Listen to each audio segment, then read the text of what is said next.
Hey guys, so about 3 days ago, I posted this Nero chibi art on my Instagram, and also I asked if you want the tutorial video, and so many of you guys told me yes. So here it is. This video is parted on two parts. In this part, I'm going to show you how I created the eyes.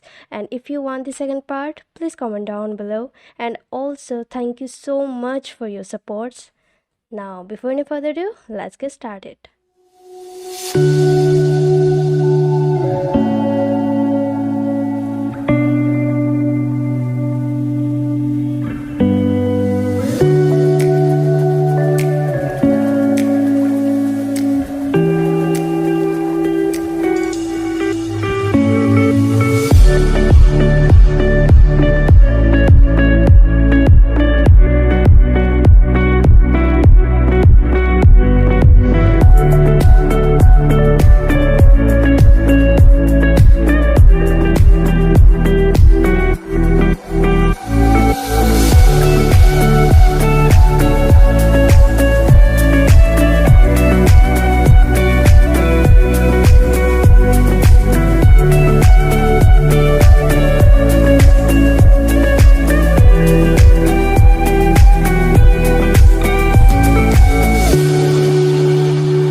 Okay guys, now here I'm going to give you some tips.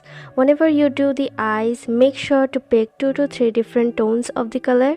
Not different color, different tones I mean. Like the darker red, a bit warmer red, or a bit lighter red, etc.